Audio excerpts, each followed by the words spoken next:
March the 14th, 1945. The sky over Bavaria held the brittle clarity that comes after snowfall, when cold air scrubs the atmosphere clean and distance becomes deceptive. At 28,000 feet, where breath freezes and oxygen masks become lifelines, Captain William Billy Hovde flew his P-51 Mustang in loose formation with the 357th Fighter Group, escorting a stream of B-17 Flying Fortresses toward the synthetic oil refineries at Ruland. The bombers stretched across 15 miles of sky, their contrails writing parallel lines against the blue. 400 aircraft carrying 10,000 men and 6,000 tons of high explosive toward a target the Reich could not afford to lose. If you find these stories of courage and strategy inspiring, please take a moment to like this video, subscribe to our channel, and share your thoughts in the comments below. Your support helps us keep these historical legacies alive. The cold was absolute. It penetrated flight suits, leather gloves, heated cockpits, settling into bones and joints like an occupying force. Hovde's breath fogged inside his oxygen mask, crystallizing on the rubber, each exhalation a small act of survival, repeated minute after minute. His Mustang, nicknamed Contrary Mary for reasons he'd never fully explained, carried the scars of 43 previous missions. Patched bullet holes, replaced panels, paint worn away where his boots had scuffed climbing in and out. The aircraft was no longer beautiful, if it ever had been. It was functional, familiar, an extension of his body after 8 months of combat. Below, Germany unrolled like a topographic map rendered in white and gray. Snow covered the fields, the forests, the roads where refugees fled westward ahead of Soviet armies grinding forward from the east. The war was ending. Everyone knew this, but ending wars are often the most vicious, fought by men who understand they're dying for a cause already lost, which makes them either desperate or fatalistic, and both conditions produce the same result: violence without restraint. Hovde's radio crackled. Bandits, 11 o'clock high, Angels 32, large formation, all flights, prepare to engage.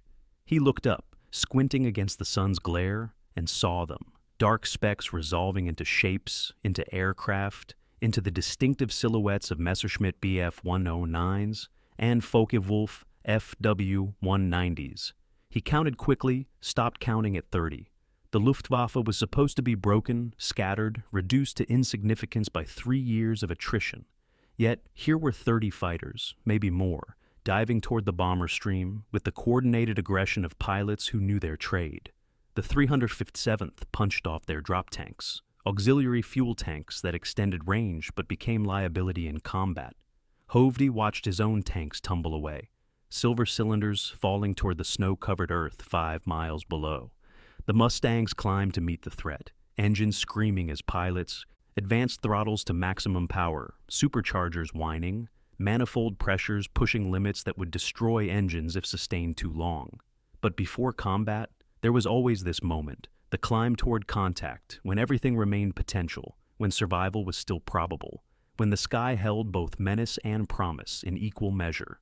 Hovde checked his gun sight, his ammunition counters, his fuel state. Everything was as it should be. Everything was ready. Then the formations collided and the sky became chaos. The North American P-51 Mustang was not America's first attempt at fighter aviation, nor its most innovative design. It was, however, the product of a particular moment in military-industrial evolution when American engineering had absorbed European lessons, when slide rules and wind tunnels had replaced intuition and guesswork, when aircraft could be designed not around aesthetic principles, but around specific performance requirements expressed in numbers. The Mustang's genesis lay in a 1940 British requirement for a fighter that could be manufactured quickly, cheaply, and in quantity. North American aviation responded with a design that prioritized range and speed over maneuverability, that accepted compromises in turn radius and climb rate in exchange for the ability to fly from England to Berlin and back without refueling. Early models, powered by Allison engines, were adequate but unexceptional. But in 1942, someone, history has never quite agreed on who, suggested mating the Mustang's airframe with the British Rolls-Royce Merlin engine, and the result transformed adequate into exceptional. The Merlin-powered P-51D could cruise at 350 miles per hour, sprint to 440, and maintain combat effectiveness at altitudes where earlier American fighters gasped for oxygen. Its laminar flow wing, designed by engineers who understood boundary layer theory, reduced drag to levels previously thought impossible. Its 6 50-caliber machine guns carried ammunition enough for approximately 20 seconds of continuous fire, and 20 seconds properly applied could destroy a squadron. But the Mustang's greatest advantage was range. With drop tanks, it could escort bombers to any target in the Reich and return, could loiter over the target area engaging defenders, could hunt aggressively rather than conserving fuel for the return flight. This capability, the ability to project fighter cover across 1,000 miles, broke the back of the Luftwaffe more surely than any single battle, because German fighters, faced with Mustangs over their own airfields, over their own factories, over their own cities, could no longer choose when and where to engage. They fought, or they watched the Reich burn. By March 1945, the Mustang had achieved a kill ratio exceeding 5.1 against all German aircraft types. But ratios are statistics, abstractions that erase the individual encounters, the moments when one pilot's decision cascaded into survival or death. And on March 14, 1945, Billy Hovde was about to contribute his own data point to that ratio, in a manner that would be discussed, debated, and studied for decades afterward. The initial engagement was conventional, Mustangs climbing to intercept German fighters diving toward the bombers. The formations interpenetrated, dissolved into individual dogfights scattered across 10,000 feet of altitude and 20 miles of sky. Hovde broke hard left to avoid a diving FW-190, pulled into a climbing spiral, emerged above the furball, with his wingman still attached. Below, the fight churned, aircraft turning inside each other, tracers stitching patterns through the cold air, smoke trails marking the descent of damaged planes toward the snow-covered earth. Standard doctrine called for Mustang pilots to maintain energy, to avoid prolonged turning engagements with the more maneuverable German fighters, to use superior speed and diving ability to control the terms of engagement, boom and zoom, attack, extend, reposition, attack again, never turn with a 1C9, never try to match an FW-190's roll rate.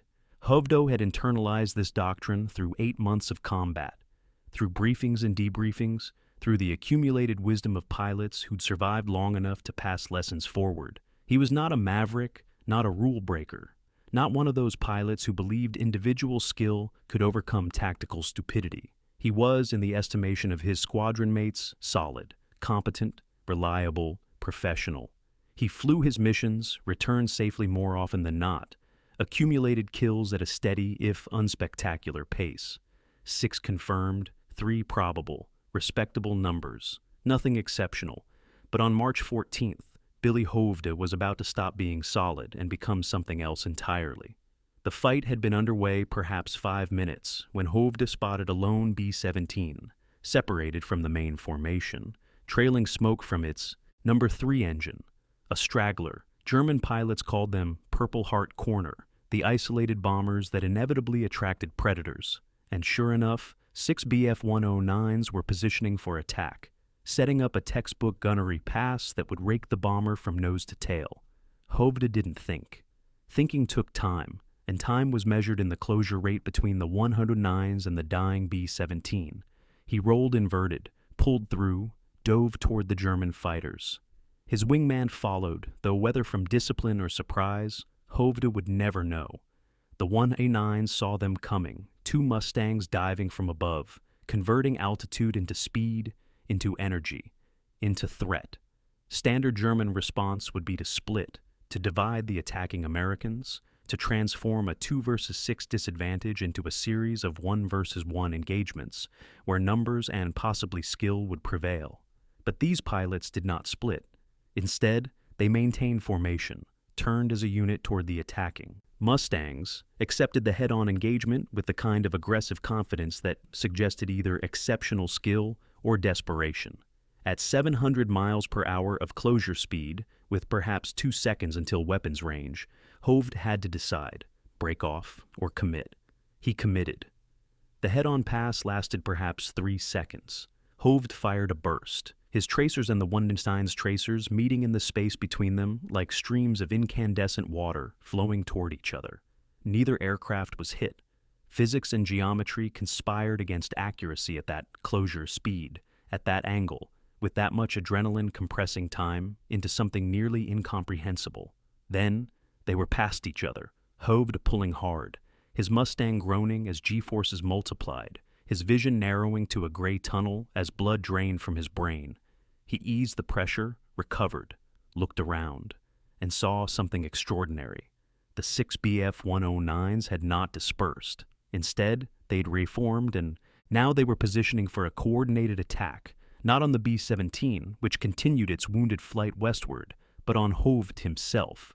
They climbed in formation, scissoring through the sky, cutting off his escape angles with practiced precision. Hovde's wingman was gone, not dead, not shot down, but separated in the chaos, too far away to assist. The radio was a cacophony of calls, warnings, death screams, making it useless for coordination. Hovde was alone, and 6 German fighters were setting up to kill him. Standard doctrine said, run. Use the Mustang's speed advantage, extend away, force the 109s to chase, bleed their energy in pursuit, rejoin friendly forces. Hovde's hand moved toward the throttle, ready to advance it through the gate into war emergency power. But then he saw more aircraft, high and behind the 6 109s, another formation, perhaps 6 more German fighters, positioning as top cover for the attack group. 12 total. Hovde's situation had just deteriorated from bad to catastrophic. He could not outrun 12 aircraft. Even if the Mustang was faster in level flight, the Germans had altitude, had position, had numbers. They could pursue in relays, one group chasing while another cut across to intercept his escape route.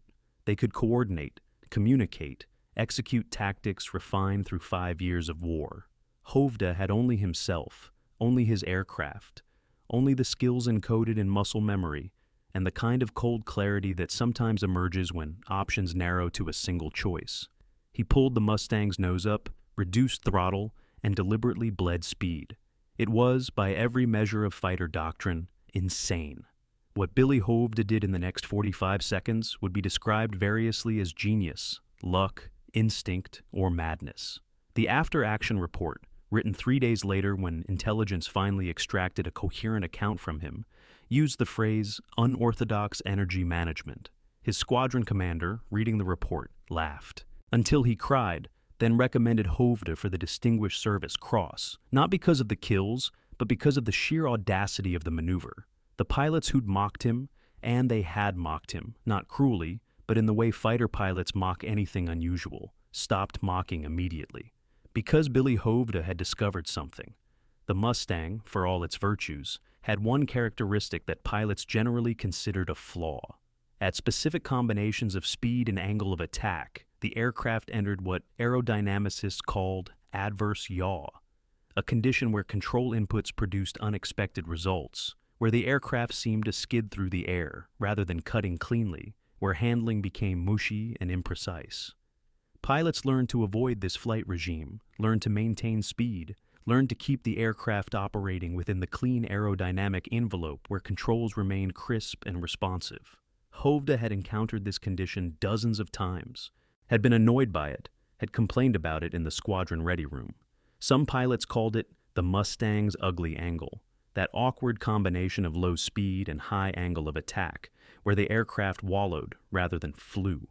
On March 14, 1945, at 28,000 feet over Bavaria, Billy Hovde deliberately flew into the ugly angle and turned it into a weapon. He pulled the Mustang's nose up, reducing speed from 300 knots to 250, then 220, approaching the edge of controlled flight. The aircraft began to shudder, the airframe protesting, stall warning indicators flickering. He held the angle, held the speed, suspended the Mustang in that uncomfortable regime where it neither flew cleanly nor stalled completely. The 6 BF-109s, committed to their attack, dove toward him. At 350 miles per hour, German fighters were faster than Mustangs in most flight regimes, more maneuverable, with better power-to-weight ratios. But they were also lighter, with lower wing loading, which meant they could not bleed speed as effectively. A diving 109 built energy quickly and shed it reluctantly, requiring significant altitude loss to slow down once committed to an attack. The Germans dove on Hovde's wallowing Mustang, reasonably expecting, that their target would either accelerate away or turn and become even more vulnerable. They set up perfect deflection shots, their gun sights tracking, their fingers on triggers. Hovde did neither. He held the ugly angle, held the slow speed, and watched them approach. At 400 yards, the 109s began firing, probing bursts, ranging shots. Tracers arced past Hovde's canopy, beautiful and lethal, streams of light that represented 20mm cannon shells traveling faster than sound.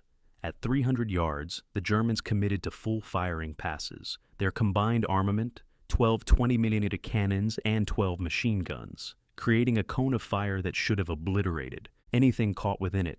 At 200 yards, they began to overtake Hovde's slow-moving Mustang far more rapidly than their gunnery solutions accounted for. At 100 yards, closure rate became a problem. At 50 yards, it became catastrophic. The 6 Bf-109s flashed past Hovde's aircraft, above, below, to both sides, unable to slow, unable to turn tightly enough to stay behind their target. Geometry and momentum transformed from advantages into liabilities. They overshot not individually, but collectively, all 6 simultaneously, their formation coherence becoming a formation liability as they struggled to avoid mid-air collisions with each other while traveling at 400 miles per hour in close proximity. And in that moment, that single crystalline moment when 6 German fighters were transitioning from attackers to targets, when their energy states had become disadvantageous, when they were bunched and predictable and vulnerable, Billy Hovde advanced his throttle, lowered his nose, and dove after them. The Mustang accelerated with the particular urgency that comes from diving, from trading altitude for speed, from a Merlin engine screaming at maximum power. Hovde selected the nearest 109, a fighter whose pilot was fighting his controls, trying to slow, trying to turn, trying to reacquire the target that should have been dead, but instead was now behind him. Hovde closed to 200 yards, 150, 100. Point-blank range by fighter standards, so close he could see the details of the 109's camouflage pattern, could see the exhaust stains on the cowling, could see the pilot's head turning as he searched for the threat his training told him must be there. Hovde fired.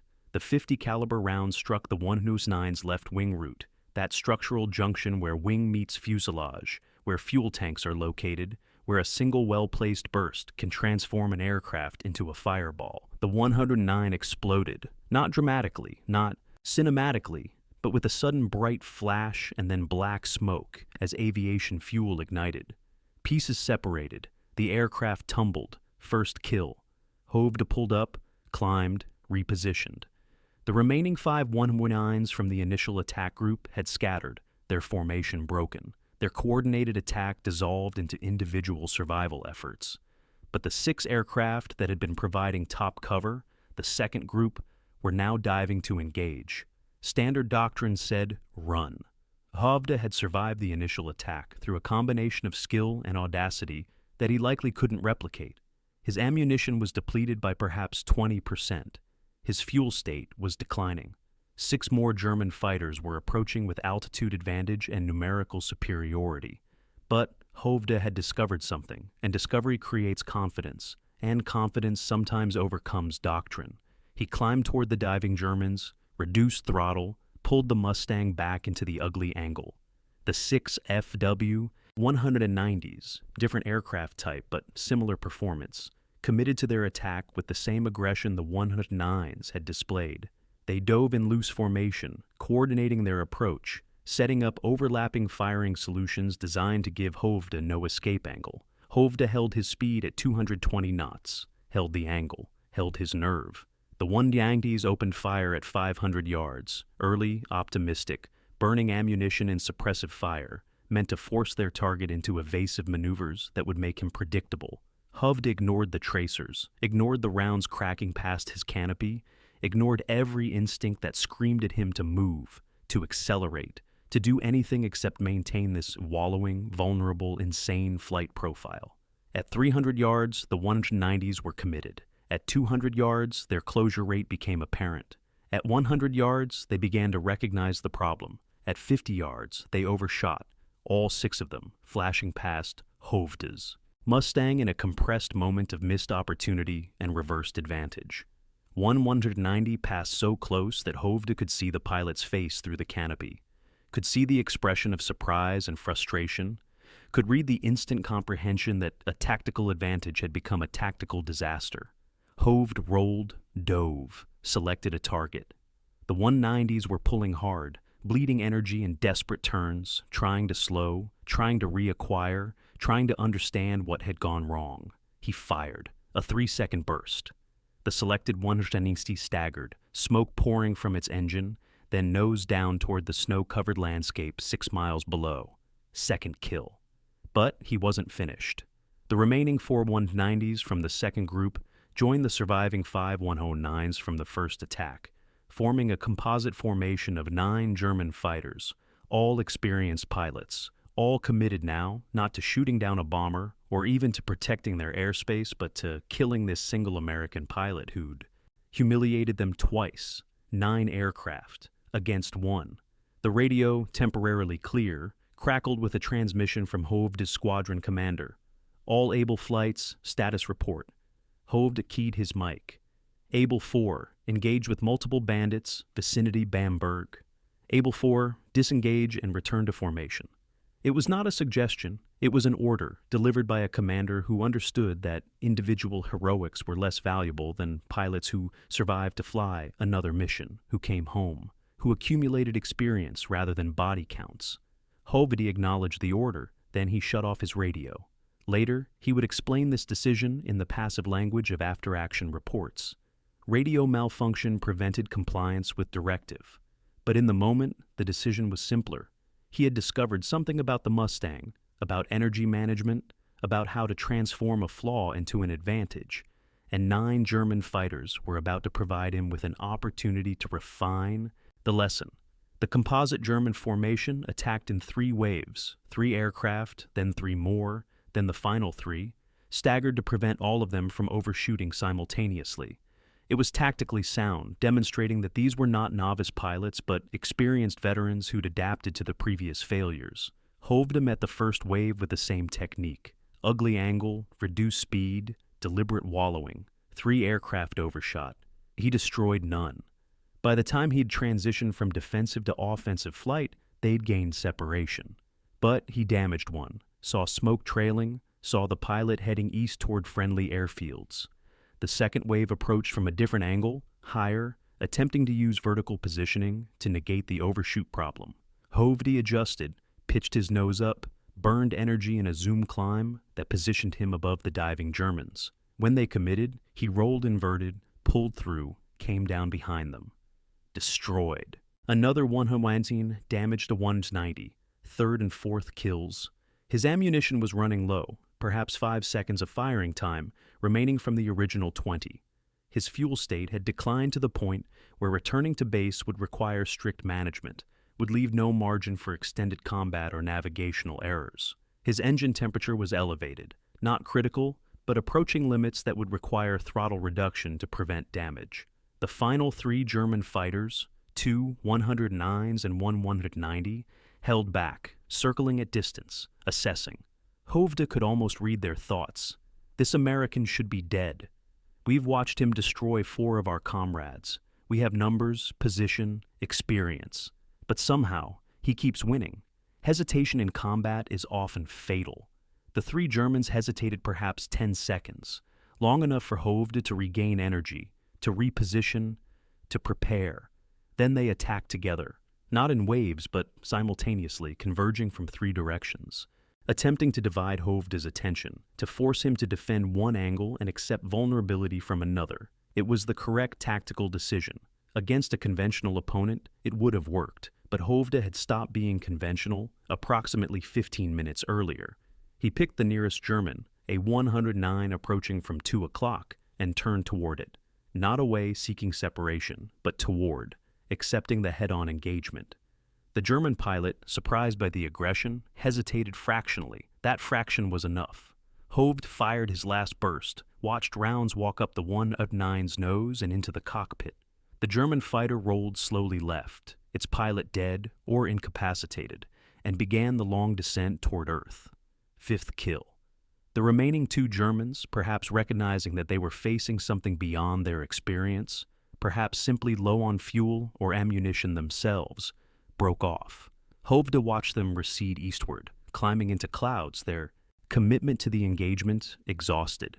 He was alone above Bavaria, his Mustang shot through with holes he hadn't noticed acquiring during the engagement, his ammunition expended, his fuel sufficient for perhaps 40 minutes of flight at cruise power. 5 confirmed kills, perhaps 3 damaged, and 12 German fighters, the 6 initial attackers plus the 6 that had come to support them, forced to overshoot, to separate, to abandon a coordinated attack, because one American pilot had discovered how to weaponize what every other Mustang pilot considered a flaw, the ugly angle, the wallowing, uncomfortable flight regime, where the Mustang handled poorly, where controls became mushy, where every pilot's instinct screamed to return to clean, fast flight.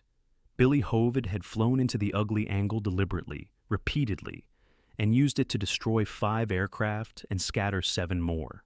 The flight back to base, RAF Leiston in Suffolk, took 90 minutes, every one of them spent, managing fuel, nursing the Mustang's damaged engine, navigating by dead reckoning because his radio remained conveniently malfunctioning.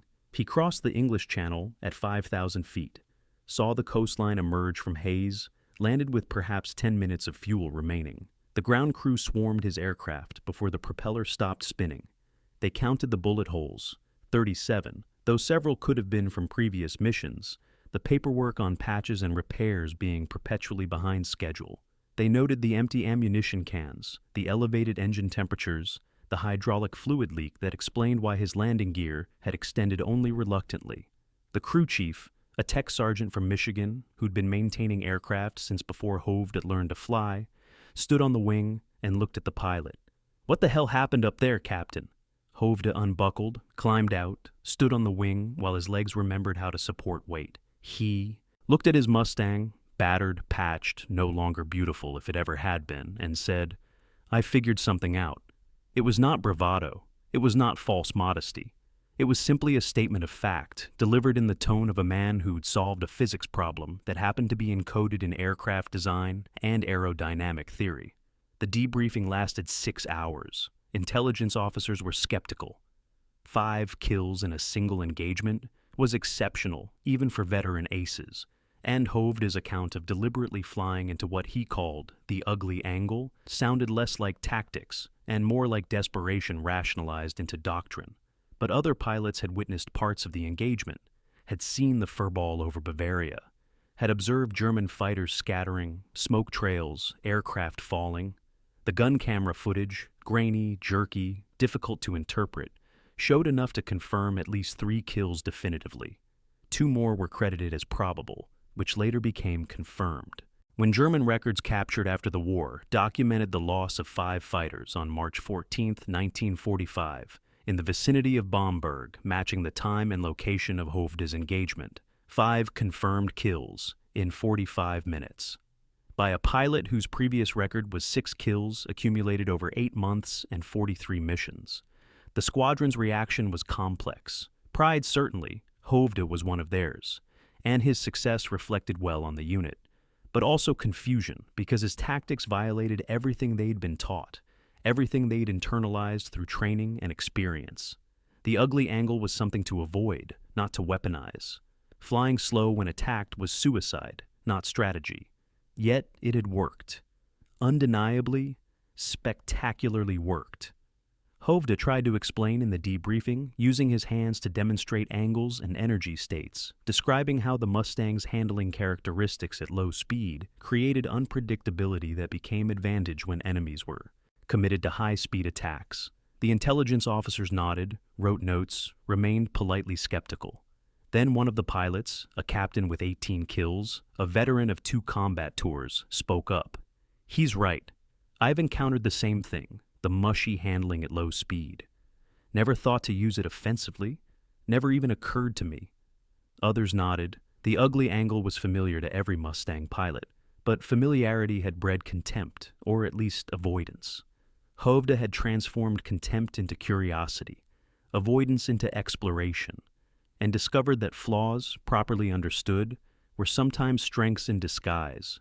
Word spread through the fighter groups based in England with the speed that significant news always travels in military communities. Pilots discussed it in ready rooms, in mess halls, in the pubs of East Anglia, where Americans drank warm British beer and tried to forget the cold at altitude. Some dismissed Hovde's tactics as luck, as a fluke that couldn't be replicated.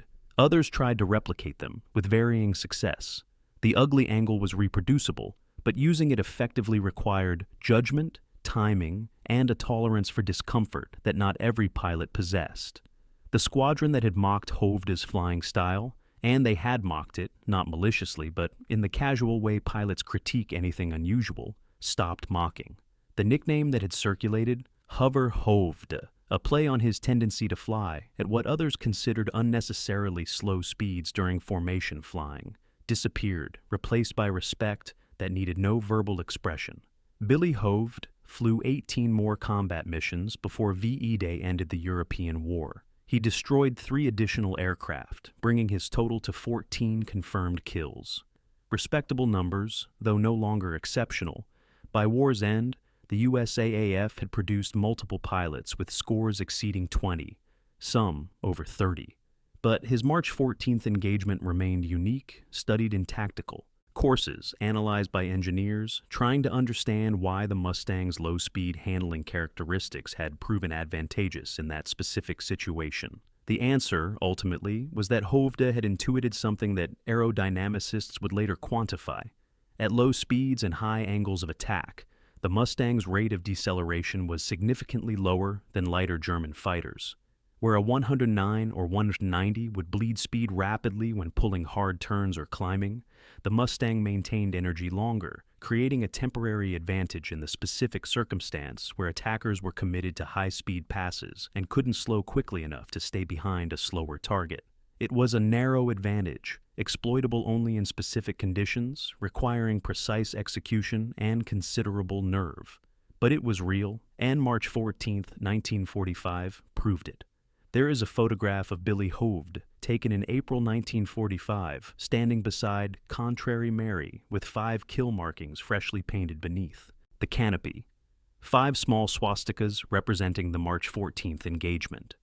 Hovde is not smiling. He is looking at the camera with an expression that suggests weariness more than pride, the particular exhaustion that comes from sustained combat, from watching friends die, from surviving when survival often seemed less about skill than randomness. The photograph circulated in Stars and Stripes, in hometown newspapers, in the kind of publicity materials that the USAAF generated to demonstrate American air power's effectiveness. It was intended to inspire, to show that American pilots could defeat German veterans, that innovation and adaptation could overcome enemy advantages, that the war was being won one engagement at a time. But the photograph's true story lies in what it doesn't show. It doesn't show the 12 German fighters converging on a lone Mustang. It doesn't show Hovde's decision to fly into the ugly angle, that uncomfortable flight regime every other pilot avoided. It doesn't show the split-second timing required to maintain low speed without stalling, to transition from defensive to offensive flight, to exploit overshoots before the Germans could reposition. What the photograph shows is aftermath. A pilot, an aircraft, symbols of victory painted on metal.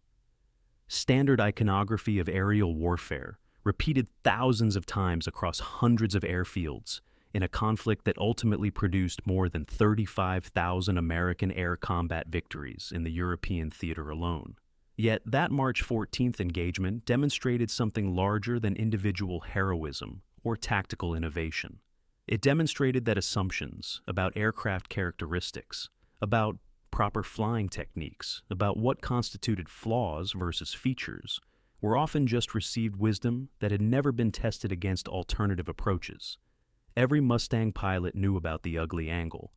Every training manual described it as a condition to avoid. Every instructor taught energy management, principles that emphasized maintaining speed, maintaining clean aerodynamic flight. And all of that was correct, in general, as general principles usually are. Billy Hovde asked a different question. What if the general principle was wrong in specific circumstances? What if the flaw could be weaponized? What if avoiding the ugly angle was itself the mistake? The answers came at 28,000 feet over Bavaria, written in tracers and smoke trails, and 5 German fighters falling toward frozen earth. The Luftwaffe pilots who survived encounters with Hovde on March 14th, and some did survive, the war-producing survivors on all sides, filed their own reports. German records, captured and translated after VE Day, reveal frustration, confusion, and a grudging respect. One pilot wrote, "The American aircraft appeared damaged or flown by a novice, wallowing at low speed. We attacked confidently. The confidence was misplaced." Another report noted, "Standard tactics proved ineffective against an opponent who deliberately accepted vulnerability to create a trap. We lost 5 aircraft to a single pilot who should have been an easy victory." The German analysis conducted by Luftwaffe tactical officers concluded that the engagement represented either exceptional luck or exceptional skill, and that replicating such a result would be difficult for American pilots to systematize.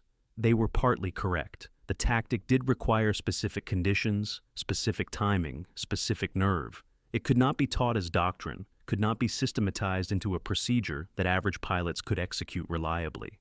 But that analysis missed the larger point.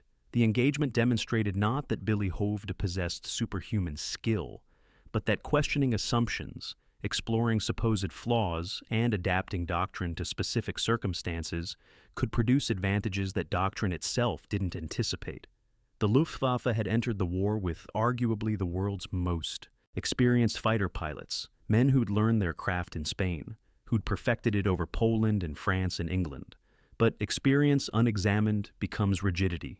The German pilots who attacked Hovde on March 14th flew according to proven tactics, according to experience-based assumptions about how Americans would react, about what constituted proper defensive flying. Hovde flew according to curiosity, according to a willingness to explore what others avoided, according to the particularly American tendency to question whether the way things had always been done was actually the best way to do them. And that curiosity, that willingness to question, that refusal to accept, received wisdom without testing it. Those characteristics were as much weapons as the 650 caliber machine guns mounted in his Mustang's wings.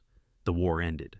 Billy Hovde survived, returned to the United States, left active duty, attended college on the GI Bill, became an aeronautical engineer. He worked for Boeing, contributed to the design of the B-52 bomber, retired in 1982, died in 2003 at age 81. In interviews conducted late in life, he spoke of March 14th, 1945, with a kind of analytical detachment, as if discussing an interesting physics problem, rather than a moment when 12 fighters had tried to kill him, and he'd turned their numerical advantage into tactical liability. "I was curious about the ugly angle," he said in a 1998 oral history interview. "Everyone avoided it. That made me wonder if avoiding it was actually correct, or just habitual. Turns out it was habitual." The interviewer asked if he'd been afraid. Hovde considered the question, then said, "Fear would have been counterproductive. I was focused on the problem, how to use the Mustang's characteristics to create an advantage against superior numbers. Fear is an emotion. Solving problems requires analysis. I chose analysis." It was a very engineering answer, analytical and precise, the kind of response that erased the terror and chaos and violence of combat, that reduced 45 minutes of mortal struggle to a solved problem with a tidy conclusion. But perhaps that erasure was itself revealing, because March 14th, 1945, ultimately was a problem, a physics problem, an aerodynamics problem, a problem of energy states and closure rates and how to transform supposed weakness into actual strength. And Billy Hovde solved it the way engineers solve problems, by questioning assumptions, by testing alternatives, by accepting discomfort in service of discovery. RAF Leiston no longer exists as an operational airfield. The runways have been plowed under, returned to agricultural use, the hangars demolished or converted to farm storage. The skies above Suffolk are empty of combat, trafficked only by commercial aircraft following routes that cross battlefields without acknowledging them. The war's physical evidence has been absorbed, erased, replaced by the peaceful landscapes that war had, temporarily interrupted, but traces remain in forms less tangible than runways and hangars. In the after-action reports filed by intelligence officers, their typed pages yellowing in archives. In the gun camera footage, grainy and difficult to interpret, showing a Mustang wallowing at low speed, while German fighters flash past. In the kill markings painted on Contrary Mary, photographed and documented before the aircraft was scrapped after VE Day. Its aluminum recycled into civilian products. Its identity erased except in records and memories. And in the lesson, transmitted through generations of fighter pilots, that received wisdom is not always wisdom, that flaws are sometimes features misunderstood, that curiosity is itself a tactical advantage. The ugly angle, that uncomfortable flight regime, where the Mustang wallowed and handled poorly, remained the ugly angle.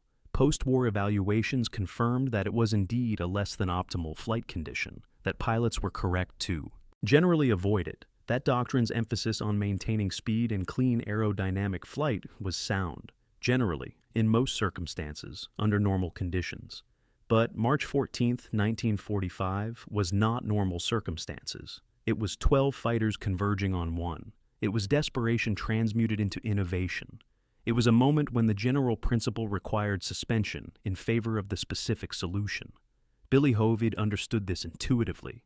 He understood that doctrine was guidelines, not laws, that aircraft characteristics existed on a spectrum from flaw to feature depending on context, that winning sometimes required doing what everyone else considered wrong. The Germans who attacked him understood doctrine, they understood tactics, they understood how aerial combat was supposed to unfold, based on years of experience and thousands of engagements. But understanding how things were supposed to work became liability when confronting an opponent who discovered how to make things work differently. 12 fighters overshot together, not in sequence, not in waves, but together, simultaneously. Their coordinated attack transformed into chaotic separation, because one American pilot had weaponized what every other pilot avoided. The sky kept no record. The snow-covered earth beneath absorbed the wreckage. But the lesson remained, that assumptions, unexamined, become vulnerabilities. That flaws properly understood are sometimes strengths awaiting discovery, that the ugly angle, that uncomfortable, awkward, generally avoided flight regime could become, in the right hands, at the right moment, against the right opponents, something extraordinary, not a flaw at all, a feature misunderstood, a weapon hidden in plain sight, waiting for someone curious enough, brave enough, analytical enough to pick it up and discover what it could do. March 14, 1945. A date that mattered to very few, changed the trajectory of one engineering career and ended 5 lives in fire and smoke and snow. Just another day in a war that produced thousands of such days, each one its own story of courage and innovation and survival and loss. But on that particular day, above that particular landscape, a pilot named Billy Hovde demonstrated that sometimes the most effective weapon is not superior speed or firepower or numbers, but the willingness to question whether everyone else might be wrong about what constitutes a flaw worth avoiding versus a feature worth exploring. They mocked his ugly angle flying, called it hesitant, called it uncertain, called it the mark of a pilot who hadn't quite mastered his aircraft. Until March 14th, when it made 12 fighters overshoot together, when it transformed numerical superiority into tactical disaster, when it proved that flaws and features are often separated only by perspective and imagination. After that, nobody mocked Billy Hovde's flying style. They studied it instead, trying to understand, trying to replicate, trying to extract lessons from a 45-minute engagement that demonstrated innovation matters more than experience, that curiosity defeats doctrine, that the pilot willing to explore what others avoid often discovers what others never see. The ugly angle, still ugly, still uncomfortable, still generally best avoided, except when it wasn't. Thank you for watching. If you enjoyed this historical deep dive, please like the video, subscribe to the channel, and tell us in the comments which historical figure we should cover next.